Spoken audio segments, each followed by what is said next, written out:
대지진이라는 영화의 줄거리에 나오는 이야기입니다.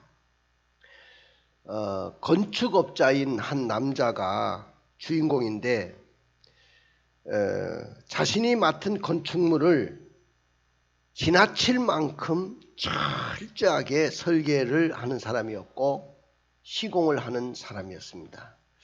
어느 날 그에게 고층 빌딩을 지어달라는 의뢰가 들어왔고요. 그는 자신의 신념대로 철저하게 설계하에 막대한 공사비를 들여가지고 건물을 세워나가기 시작했습니다. 그러나 예산 초과가 이루어졌고 또 길어지는 공사 기일로 인해 가지고 건물주가 계속해서 압력을 가했습니다.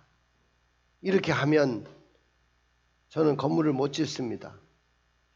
이렇게 돈이 많이 더 들어가고 공사 기일도 이렇게 더 길어지면 제가 어떻게 감당하겠습니까? 하면서 안절부절하면서 건물주는 그렇게 이야기했지만은 아랑곳하지 않고 자신의 원칙과 신념을 바탕으로 건물을 지어갑니다. 심지어는 그 주변 사람들마저도 그 건축자를 비웃고 그의 철저한 신념까지도 의심하면서 뭐 저렇게 건물을 저렇게까지 지나치게 지어야 되는 거야? 그러면서 조롱하기에 이르렀습니다. 그럼에도 불구하고 그는 끝내 자신의 신념을 굽히지 않았고 마침내 그 건축물을 그 빌딩을 완공하게 됩니다. 그리고 나서 얼마 후가 시간이 흘렀는데 그 도시에 무서운 지진이 일어났어요. 여러분들 지진이라는 것은 땅이 갈라지고 건물들이 다 무너지는 엄청난 재앙, 인명과 재산의 피해가 엄청나게 나올 수 있는 그런 천재인데 땅이 갈라지는 땅속으로 지진이 일어났을 때 부실하게 지었던 건물들은 다 맥없이 꺼져가고 심지어는 그 도시의 댐까지도 무너져가지고 모든 시가지가 물에 다 잠기게 됩니다. 그러나 그 속에서도 당당하게 버티고 서 있는 건물 하나가 있는데 그건 바로 철저한 설계와 공사로 세운 그 건물이었습니다. 그 빌딩이었습니다. 그는 자신의 가족과 함께 그 대지진 때 자기가 설계하고 자기가 시공했던 그 건물로 자기 가족들을 피신시켰고 자신과 가족의 생명을 구할 수 있었다는 겁니다. 여러분들 우리가 하나님의 말씀을 듣고 행하려고 하면 오늘 이 대지진의 영화의 주인공처럼 때로는 뭐 그렇게까지 믿음 생활을 해야 되느냐? 뭐 그렇게까지 주의를 철저하게 지켜야 돼? 그냥 적당하게 주일도 지키고 적당하게 믿음의 길도 걸어갈 수 있고 적당하게 살면 되지. 그렇게까지 원칙을 지키면서 믿음 생활을 해야 되느냐? 어느 집사님이 저에게 상담을 하면서 그랬어요. 신랑이 다 진짜 완벽한 신랑인데 하나가 아쉬운 것이 있다. 그것이 뭐냐 하면은 믿음이 내 믿음 같이 따라오지 못해서 신랑이 믿음이 나의 신앙 정도만 따라와도 되는데 정말로 믿음이 좋은 신랑을 만났는데 결혼해 보니까 믿음이 그렇게 좋지를 못하더라는 거예요. 그러다 보니까 자식들은 전부 다 아버지를 따라가잖아요. 그래서 너무너무 안타깝다는 그런 이야기예요. 자식들도 어릴 때부터 철저하게 자기가 믿음으로 키웠다고 생각했는데 다 장성하고 학교를 보내고 회사에 보내니까 다 믿음 생활을 하지 못하더라는 거예요. 여러분들 우리가 믿음을 끝까지 지켜내고 원칙을 지켜서 믿음을 지켜나가는 건, 이건 큰 지진과 창수가 나고 비바람이 몰아치고 태풍이 온다 할지라도 결코 무너지지 않는 굳건한 신앙인이 될 것입니다. 제가 이번에 태풍이 왔을 때 그 포항의 한 그 빌딩 하나가 물에 실려 내려가는 그 장면이 딱 뉴스에 나오는데, 어떻게 그 건물이 그렇게 힘없이 저렇게 휩쓸려 나갈까? 참 의아했습니다. 그러나 그 집주인은 그래도 우리 아버지가 견고하게 이 펜션들을 지었기 때문에 이것 때문에 많은 생명을 구했다, 그렇게 이야기하더라고요, 뉴스에서. 어느 말이 맞는지는 모르겠습니다만은 어쨌든 힘없이 비에 휩쓸려 내려가는 그 건물을 보면서 건물 하나는 잘 지어야 되겠다, 원칙을 지키고 그렇게 해야 되겠다는 생각이 들었습니다. 여러분들, 우리 교회 이 예배당이 작은 예배당이지만은 부천대학교 교수님이었던 최두길 교수님이 이 건물을 설계하셨어요. 저는요, 설계비 한 4분의 1만 가져도 설계를 할 수 있었습니다. 근데 4분의 1을 더 주고 부천대학교 교수님에게 이 설계를 부탁한 거예요. 그래서 이 예배당이 나왔는데, 여러분들 보시면 우리 예배당 본당에 딱 들어오면 누구든지 다 그래요. 야, 이거 빌딩인 줄 알았는데 어떻게 이렇게 위에 이렇게 훤하게 예배당을 쳤느냐, 본당을 놓을 수 있느냐. 그 다음에 기둥이 하나도 없다는 거예요. 기둥이. 여러분들 보십시오. 물론 여기가 다 기둥이지만은 기둥이 없어도 저 우리 옥상에는 엄청난 하중이 와도 견딜 만한 그런 완전히 골조 공사를 해놨기 때문에 무너질 염려가 없습니다. 여러분들, 그리고 여러분들 중층 밑에도 원래는 기둥이 들어가요. 중층을 저기 보십시오. 중층이 한 30평 정도 되는, 25평에서 30평 정도 되는 중층인데 저 기둥이 있어야 되거든요. 그런데도 기둥이 없어도 방송실과 모든 저 유아실까지 다 버틸 수 있는 것은 저기에 건축 공법이 아주 강한 공법을 썼기 때문에 견딜 수 있는 겁니다. 우리 건물은 내가 자랑할 수 있어요. 절대로 골조적인 이 문제 때문에 무너지지는 않을 거예요. 외부적인 뭐 이런 거, 창문 틀에 뭐 비 새는 거, 이런 거는 세월이 흐르면 셀 수도 있고 그렇습니다만은 근본적으로 건물이 무너지는 일은 없을 것이다. 여러분들, 더군다나 우리 건물은 콘크리트조예요. 건축업자가 하는 이야기가 콘크리트조는 세월이 흐르면서 더 단단해진대요. 그 얼마나 견딜 수 있겠습니까 하니까 아마 200년 이상은 견딜 수 있을 겁니다 이러더라고요. 우리 건물 200년 이상은 끄떡없다는 거예요. 관리만 잘하면. 여러분들, 오늘 본문에 보니까 그러므로라는 말로 시작하고 있어요.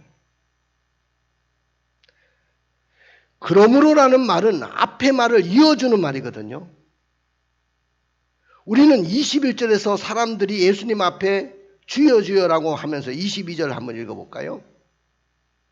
그날에 많은 사람이 나더러 이르되 주여 주여 우리가 주의 이름으로 선지자 노릇하며 주의 이름으로 귀신을 쫓아내며 주의 이름으로 많은 권능을 행하지 아니하였나이까 하리니.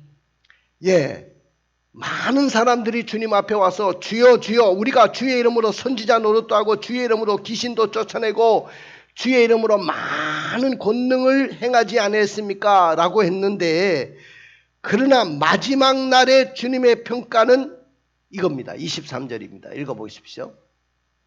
그때 내가 그들에게 밝히 말하되 내가 너희를 도무지 알지 못하니 불법을 행하는 자들아 내게서 떠나가라 하니라.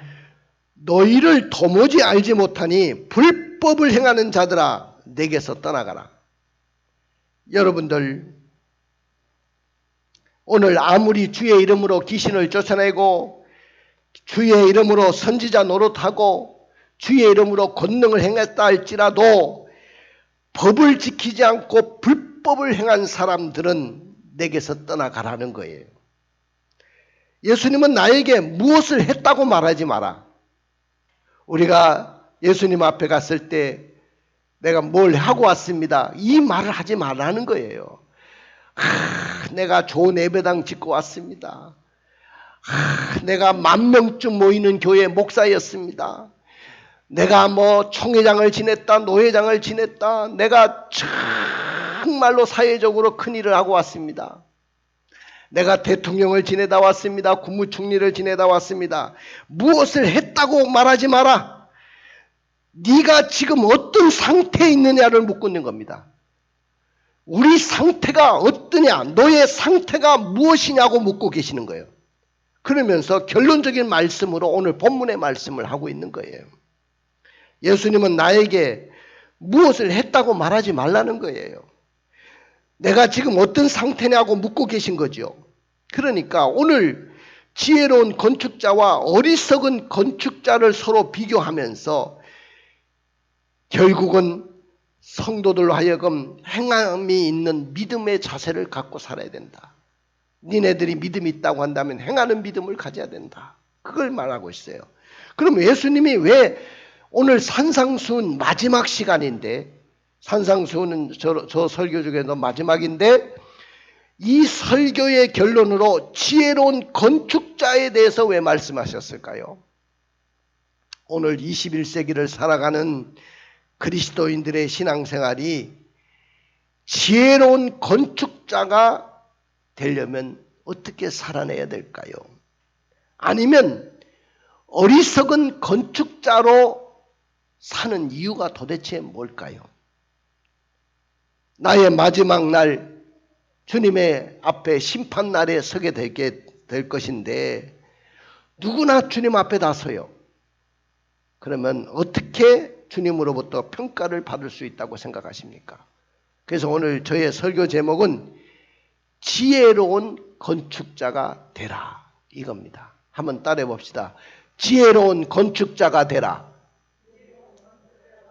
할렐루야. 나는 여러분들이 지혜로운 건축자로 살아내기를 원합니다. 어리석은 건축자가 되지 않기를 원합니다. 그러나 일반적으로 많은 그리스도인들은 어리석은 건축자로 살아갑니다. 어리석은 건축자가 되어 있습니다. 왜 그리스도인들이 어리석은 건축자로 살아갈까요?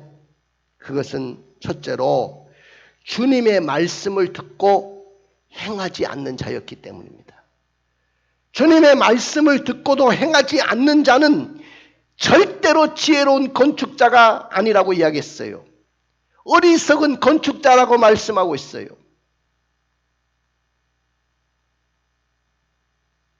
주님의 말씀을 듣고 행하지 않는 자의 세 가지 특징이 있어요. 그 특징은 뭐냐면 말씀에 귀를 기울이지 않는다는 거예요. 교회에 와서 말씀을 듣지만은 말씀에 귀를 기울이지 않습니다.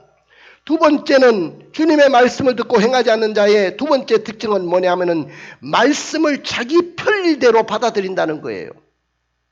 이 말씀은 내게 유익하니까 받아들이고 이 말씀은 내게 유익하지 않으니까 받을 수 없고 내게 거부 반응이 일어나니까 받을 수 없다고 자기 편리대로 하나님의 말씀을 그렇게 받아들인다는 거예요. 그리고 세 번째 특징은 말씀을 듣고도 내 인격과 생활에 도무지 변화가 없는 사람이에요. 10년, 20년, 30년 아니면 모태신앙으로 평생 동안 교회를 다녔는데 인격의 변화도 없고 생활의 변화도 일어나지 않습니다. 이런 사람들은 주의 말씀을 듣고 행하지 않는 사람의 모습이에요.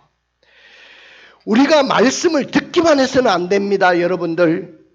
왜냐하면 듣는 것은 한계가 있는 거예요. 잠시 후에 잊어버려요. 저도 잊어버려요. 저는요, 학교 다닐 때 얼마나 공부를 잘했는지 제 자랑 같아서 그런데 제가 책을 한 권 딱 잡지 않습니까? 그러면 얼마나 집중을 잘하는지 앞에서 벼락을 쳐도 뒤에서 우리 어머니가 소리를 질러도 책을 놓지 않습니다. 그리고 그 책을 처음부터 끝까지 보면 이 한 권의 책을 다 암기를 했어요. 그러니까 저는 시험 칠 때 염려해 본 적이 없어요. 왜? 책 한 권이 내 머릿속에 다 들어와 있는데 뭘 염려합니까? 나는 시험 걱정을 해본 적이 없어. 시험 날이 더 행복한 날이었습니다. 오히려 친구들에게 가르쳐주고 도와줬어요. 자, 그런데 나이가 먹어가니까 자꾸 잊어버려요. 예전에는 공항에 가서 내가 설교를 해야 되는데 국제공항 가서 설교를 해야 되는데 약속을 해놓고 본문까지 다 전날에 줬는데 1시간 전에 생각이 난 거예요. 이제는 메모를 해야 되겠다. 지금까지는 메모를 하지 않았는데 내 머릿속에 다 기억하고 있었는데 메모를 해야 되겠다고 깜짝 놀랐어요. 세수하면서 우리 집사람한테 야 오늘 공항에 가서 내가 설교해야 되는데 이거 어떡하냐? 헐레벌떡 옷을 입고 3시간 내에 가서 다행입니다만은 이렇게 잊어버려요. 여러분들 말씀을 듣는 것 한계가 있어요. 잊어버립니다. 설교를 들어도 예배당 문만 났으면 다 잊어버리게 돼 있어요. 또 건망증이 심한 사람은 들으면서 잊어버린 사람들. 지금 듣는데도 이쪽 귀로 듣고 이쪽 귀로는 잊어버려요. 이런 사람은 마태복음 13장에 나오는데 씨 뿌리는 비유의 씨 뿌리는 비유에서 길가에 뿌려진 씨앗과 같은 거예요. 새들이 와가지고 그것을 말씀을 곧 쫓아 먹어버리니까 금방 말씀을 들을 때는 은혜가 되고 교회 와서 목사님 설교를 들을 때는 그래 맞아 그렇게 살아야지 그렇게 살아야 되지 결심을 하면서 쉽게 잊어버리는 거예요. 이런 사람들은 평생 교회를 다니고 설교 말씀을 들어도 오늘 본문에 말씀한 것처럼 모래 위에 집을 짓는 것과 같은 거예요. 모래성을 쌓는 것과 같은 거죠. 그래서 이런 사람들은 어리석은 사람이라는 거예요.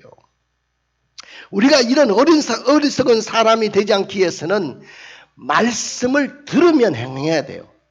말씀을 오늘 들었잖아요. 그러면 행해 보십시오. 말씀을 듣고도 행치 않는 사람은 그 사람은 어리석은 사람이고 모래 위에 집을 지은 사람이에요. 설교를 들을 때 깨달아지지 않는다면 메모를 하세요. 저는 휴대폰을 갖고 다니면서 스마트폰이 얼마나 좋은지 몰라요. 언제든지 저는 남의 설교를 들으면서도 메모를 합니다. 근데 이거는 잊어버리지 않더라고요. 한번 저장해 놓으니까 다 내 휴대폰에서 언제든지 볼 수도 있어요. 아니면 컴퓨터로 또 저장해 놓을 수 있어요. 내가 설교 들었던 것을. 그러니까 잊어버리지 않는 거예요. 여러분들, 그리고 아무리 말씀을 들어도 행하지 않는 사람은 죽은 믿음의 사람이 되는 겁니다. 이런 믿음은요, 말씀이 떨어져도 싹도 나지 않고 꽃도 피지도 않고 열매도 맺지 못하는 거예요. 야고보서 2장 14절 17절을 읽어볼까요? 내 형제들아 만일 사람이 믿음이 있노라 하고 행함이 없으면 무슨 유익이 있으리요? 그 믿음이 능히 자기를 구원하겠느냐? 만일 형제나 자매가 헐벗고 일용할 양식이 없는데 너희 중에 누구든지 그에게 이르되 평안히 가라 덥게 하라 배부르게 하라 하며 그 몸에 쓸 것을 주지 아니하며 무슨 유익이 있으리요? 이와 같이 행함이 없는 믿음은 그 자체가 죽은 것이라. 그렇습니다. 내가 말씀을 들었으면 실천해 보는 거예요. 행동으로 옮겨 보는 거예요. 말씀의 삶을 살아내는 거예요. 예수님은 주의 말씀을 듣고 행치 않는 자는 모래 위에 지은 어리석은 그는 건축자와 같다고 이야기했어요. 모래 위에 지은 집은 기초가 뭐냐면 모래입니다. 모래. 그런데 이스라엘에 가면 우리나라와 같은 모래는 없어요. 우리가 모래 위에 집을 졌다고 하니까 우리나라 같은 모래 위에 집을 졌다고 생각하는데 그런 모래 위에는 집을 지을 수가 없어요. 근데 이스라엘의 모래는 오히려 우리나라의 진흙과 같이 진흙처럼 약간 비슷합니다. 진흙과 비슷한데 바싹 말랐을 때는 단단한 돌이 되는 거예요. 단단한 돌. 우리나라 모래 같으면 집을 짓기가 어려워서 집을 질 수가 없지만은 이스라엘의 모래는 이것이 굳어지면 단단한 모래가 되는 거예요. 이스라엘은 비가 잘 오지 않지 않습니까? 그래서 이것이 단단한 거예요. 그러니까 집을 지을 수가 있는 거죠. 그 위에. 뭐가 비가 오겠어? 아마 안 올 거야. 그리고 모래 위에 집을 짓습니다. 사실 이 나라의 모래라는 것은 석회석이 단단해진 거거든요. 그냥 집을 지으면 잘 됩니다. 그런데 비가 올 때 문제예요. 이 비가 오면 석회질이 이제 흐물흐물해지는 거예요. 흐물흐물해져 가지고 집이 금방 넘어지고 마는 거예요. 이것은 무슨 뜻을 말합니까? 우리가 다 인생을 건축하는데 비가 온다고 해서 그 건물이 무너진다고 한다면 그것은 가짜 아니겠어요? 태풍이 와고 홍수가 나도 그 집은 무너지지 않아야 되는 거예요. 여러분들, 우리 왕성교회가 이렇게 건물이 세워졌지만은 태풍이 불고 바람이 불어도 무너지지 말아야 되는 거예요. 그래야 진짜 집 아닙니까? 모래 위에 기초를 놓은 집은 견고하지가 못한 거예요. 그것은 견디는 힘이 없어요. 형식뿐인 죽은 신앙이기 때문에 이런 신앙들은 환난이나 핍박이 일어날 때 곧 넘어지는 신앙밖에 되지 못하는 것입니다. 세상에 유혹이 오고 재리에 유혹이 오고 염려가 생길 때 말씀에 뿌리를 내리지 못하고 결실하지 못하는 사람들입니다. 사랑하는 성도 여러분, 저는 여러분들 모두가 이 세상에서 성공한 사람들로 살아내기를 원합니다. 그러나 무엇보다도 나는 세상의 성공자가 되기 앞서서 믿음의 성공자가 되기를 주님의 이름으로 축원을 드립니다.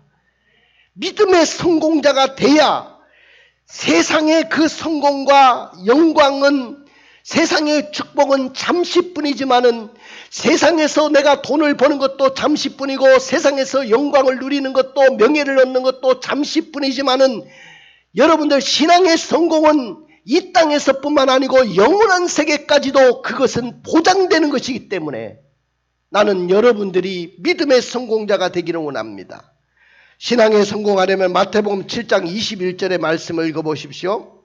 나더러 주여 주여 하는 자마다 다 천국에 들어갈 것이 아니요 다만 하늘에 계신 내 아버지의 뜻대로 행하는 자라야 들어가리라. 주여 주여 한다고 천국 다 가는 거 아닙니다.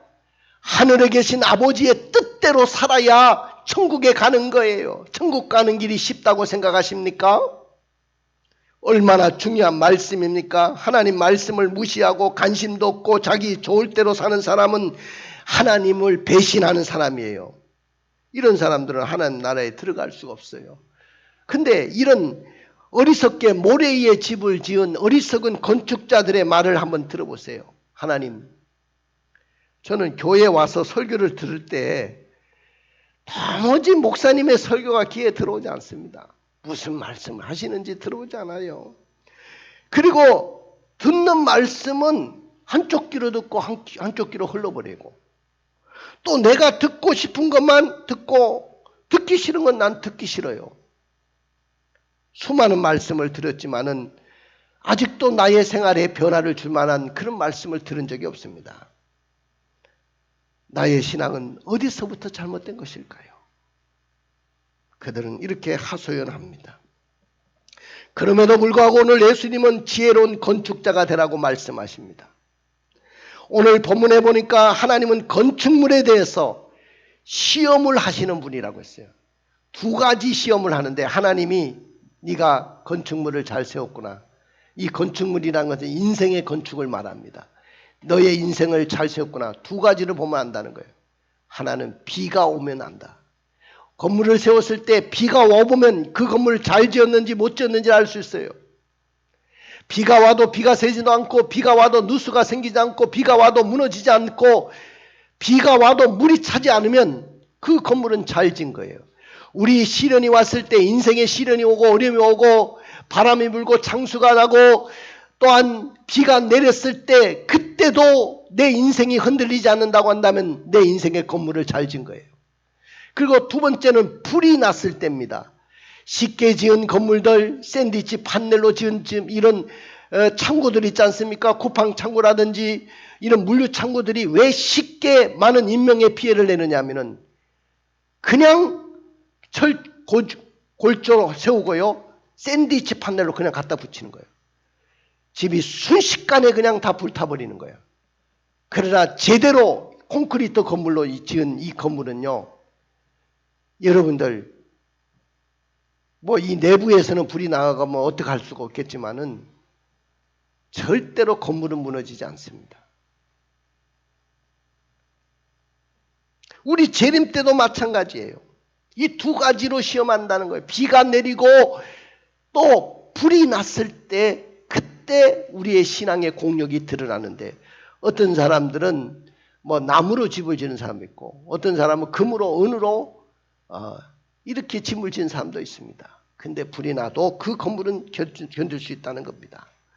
우리 신앙생활이 지혜로운 건축자가 되려면 어떻게 해야 될까요?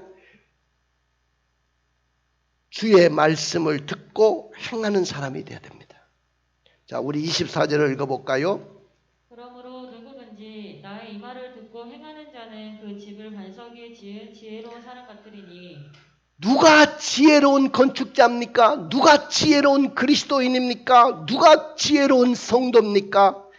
주님의 말씀을 듣고 행하는 사람이라고 했어요. 주의 말씀의 교훈을 듣고 이 말씀 따라 날마다 자기의 인생길을 한 걸음 한 걸음 그 삶을 계속해서 옮겨가는 사람들입니다.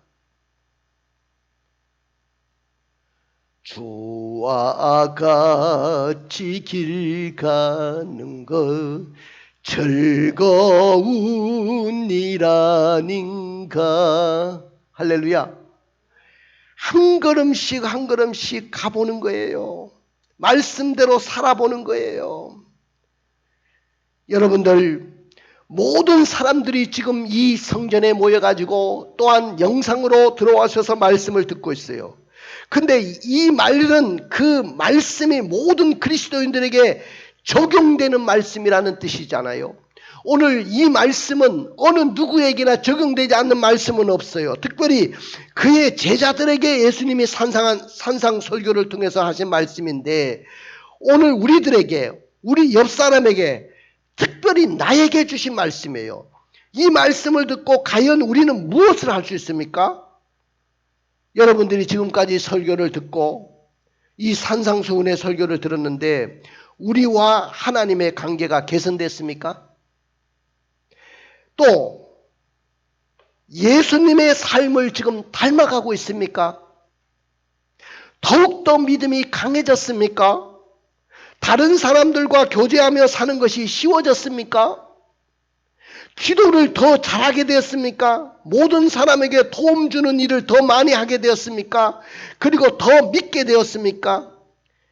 비판하는 태도는 없어졌습니까? 이 모든 것이 예수님께서 하신 말씀 내용의 핵심이에요. 우리가 주님의 제자가 되려면 말씀대로 살아야 돼요. 말씀을 듣고도 행하지 않으면 그것은 진정한 제자의 삶이 아닐 것입니다. 두 번째는 반석 위에 집을 지은 사람 같다고 했어요. 우리 25절을 읽어볼까요? 비가 내리고 창수가 나고 바람이 불어 그 집에 부딪히되 무너지지 아니하나니 이는 주추를 반석 위에 놓은 까닭이요. 그렇습니다. 여러분들, 비가 내리고 창수가 나고, 비가 내린다는 것은 하늘에서 내리는 거예요. 창수는 밑에서 물이 솟는 거예요. 이번에 강남에서 보니까 물이 흘러가는 맨홀 뚜껑이 그냥 팍 위로 찢어졌는 거 봤죠? 두 남매가 길을 걸어가다가 맨홀에 빠져서 실종됐어요. 나중에 며칠 후에 그 시신을 찾았지만은 물이 밑에서 솟는다는 건 이해가 안 되잖아요. 그 다음에 바람이 분다. 이번 태풍처럼, 힘나노라는 태풍처럼 무서운 태풍이 불어올 때 우리가 정말로 견딜 수 있느냐는 거죠. 근데 반석 위에 집을 지은 사람은 원칙을 지키는 사람입니다. 주초를 놓고 건물을 세우는 것은 이건 상식이고 원칙이에요. 좀 더 쉽게 돈을 적게 들이기 위해서 주초가 없이 모래 위에 세운다는 것은 원칙을 무시하는 거예요. 돈이 생명보다 중요합니까? 안전하게 지어야죠. 돈을 덜 들이려고 편법을 쓴다든지 재료를 제대로 쓰지 않는다든지 건축 자재를 원칙에 맞게 쓰지 않으면 나중에 막대한 생명과 해암과 재산에 손해가 오게 돼 있어요. 여러분들 옛날에 김영삼 대통령 때 삼풍백화점이 무너졌죠. 그 삼풍백화점이 무너진 그 자리에 세워진 아파트에 지금 윤석열 대통령 부부가 살고 있는 거예요. 그 왜 그렇습니까? 나중에 조사를 해보니까 다 돈 빼먹고 부실 공사하고 제대로 재료를 쓰지 않았다는 거예요. 그 회장이 구속됐지 않습니까? 여러분들 멀쩡하던 성수대교가 무너지는 거 보셨습니까? 한강에 차들이 떨어지는 것을 보셨습니까? 원칙을 지키지 않으면 이런 거예요. 그리고 나서 기초를 반석 위에 정했습니다. 반석 위에 짓는다는 것은 굉장히 어려운 거예요. 단단한 곳에 집을 짓는다? 어려운 겁니다. 근데 내가 이 아파트를 질 때 옥상에 올라가서 계속 보니까요. 여기에 사는 사람들은 이 아파트는 누가 뭐래도 제대로 지은 집이야. 왜 그러냐면은 이 건축업자들이 땅을 파고 산을 깎고 막 그러는데 밑에 보니까 전부 다 돌산이야, 돌산. 전부 다 단단한 돌산이더라고. 반석이야. 거기에 아파트를 올려놨으니까 저 집에 사는 사람들은 절대로 무너지지 않습니다. 우리 박순택 집사님, 박미자 집사님 복받은 가정이에요. 그런데 집을 짓더라고. 내가 저런데 어떻게 집을 짓나 했더니 거기에 콘크리트 붓고 말이야. 철근 갖다 놓고 그렇게 집을 지어놨어. 단단한 집일 거예요. 그리고 힘써서 깊이 팠습니다. 노력이 필요한 거예요. 여러분들 우리의 신앙의 집도 적당하게 지으면 안 됩니다. 미국 나이트 형제가 지은 동경에 있는 빌딩인데 라디오 시티 빌딩, 클라우드 슬로 빌딩, 엠파이어 스테이트 빌딩 이 세 건물의 특색이 뭐냐 하면은 다 기초가 견고한 반석 위에 지읍을 졌다는 거예요. 여러분들 우리나라에서 제일 높은 빌딩이 롯데타워입니다. 강남에 있는 롯데타워인데 보여지는 것은 124층인데 그 124층만 보면 안 돼요. 그 밑에 지하를 얼마나 팠겠어요. 그 건물을 견디게 하려면 엄청난 기초를 팠을 거예요. 기초가 중요한 겁니다. 자, 지혜로운 건축자와 어리석은 자의 차이는 시련이 왔을 때 비가 내리고 창수가 나고 바람이 불 때 그때 알아볼 수가 있어요. 반석 위에 집을 지은 분 무너지지 않습니다. 왜? 주초를 반석 위에 놓은 연고라고 했고요. 어리석은 건축자가 모래 위에 집을 지은 집은 쉽게 무너집니다. 그 이유는 주초를 모래 위에 세운 연고라고 했습니다. 허술한 집은 허술하게 무너지게 돼 있어요. 자, 더 중요한 것은 마지막 심판날에 우리 주님 앞에 우리가 서게 될 때 우리 집이 무너지지 말아야 된다는 겁니다. 사람은 무엇을 선택할 때 중요한 기준 중에 하나가 뭐냐 하면은 장래성이 있느냐는 거죠. 장래성. 학생이 학과를 선택할 때도 장래성을, 직업을 선택할 때도 장래성을 보게 됩니다. 결혼을 할 때도 저 남자가 장래성이 있는지를 보게 되죠. 여자가 남자를 선택하는 것도 그렇고요. 부동산을 매입하고 아파트를 사는데도 이건 장래성이 있는가를 보고 선택을 합니다. 그런데 더 중요한 다음 기준이 있는데 장래성만 보면 안 돼요. 그것이 안정성을 갖고 있느냐는 거죠. 안정성. 안정성을 무시한 장래성은 그건 투기고 이거는 위험한 겁니다. 투기는 위험한 거예요. 은행이나 금융기관에 있는데 돈을 예금할 때 이자를 많이 준다고 하는데 그거 속지 마세요. 이건 부실할 수가 있는 거죠. 내 원금도 챙길 수도 없을 수도 있어요. 여러분들 제1금융권 이런 데는 이자 많이 안 줍니다. 그러나 내 원금을 날릴 그런 위험성은 없는 거예요. 안전하다는 거죠. 세상에 이 장래성과 안정성 두 가지를 다 갖고 있는 직장도 없고 내 투자도 없고 아무것도 없어요. 여러분들 집값이 올라갈 때는 우리가 좋았지만 집값이 내려갈 때는 그것도 문제가 되지 않습니까? 지금 깡통 전세도 많이 나온다고 하잖아요. 많은 아파트들이 미분양이 넘쳐나고 있어요. 1년 전만 해도 내가 집 가진 사람들 굉장히 부러워했었습니다. 그 다음에 주식도 만약 투자를 하면 맨날 올라가는 거 아니잖아요. 완전히 그냥 원금까지도 다 손실합니다. 왜냐하면 안정성이 없기 때문에 그래요. 그런데 내가 한 가지만 여러분들에게 말씀을 드릴게요. 잠언서 23장 17절 18절에 장래성과 안정성을 갖고 있는 걸 하나만 제시하겠습니다. 이건 너무나도 중요하기 때문에 방송시에 반드시 띄워줘야 돼. 잠언서 23장 17절 18절 그렇지. 자 시작 읽어요. 내 마음으로 죄인의 형통을 부러워하지 말고 항상 여호와를 경외하라. 정령이 내 장래가 있겠고 내 소망이 끊어지지 아니하리라. 할렐루야. 내 장래가 있겠고 내 소망이 끊어지지 아니할 것이다. 그것은 뭡니까? 여호와를 경외하는 거예요. 하나님을 믿는 것은 장래성도 있고 안정성도 있는 거야. 여러분들 예수 잘 믿어가지고 잘못된 사람 없어요. 예수 잘 믿어가지고 축복받지 못한 사람 없습니다. 왜? 하나님을 믿는 것에는 정령 장래가 있고 내 소망이 끊어지지 아니할 것이다. 할렐루야. 그러니까 이 맛에 예수 믿는 거예요. 이 맛에 예수 믿는 거야. 이것 때문에 예수 믿는 거예요. 세상에 어떤 것을 투자해도 장래성도 없고 소망도 없고 안정성도 없지만은 하나님을 믿는 것에는 확실한 안정성과 장래성이 있는 거예요. 한번 따라해 봅시다. 그리스도인의 신앙생활은 지혜로운 건축자가 되는 것입니다. 그렇습니다. 여러분들 그리스도인의 신앙생활은 모래 위에 짓는 자가 아니라 반석 위에 집을 짓는 지혜로운 건축자가 되는 것입니다.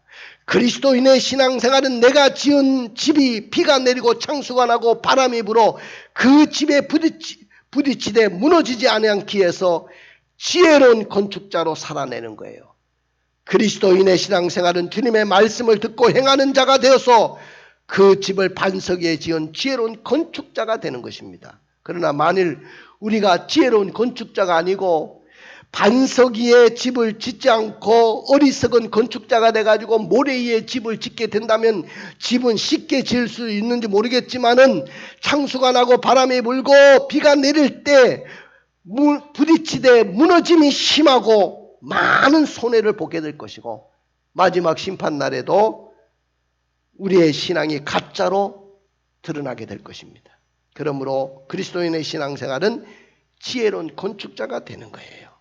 이렇게 지혜로운 건축자로 살아내면 인생의 시련이 와도 장래가 있고 안정성을 담보받을 수 있어요.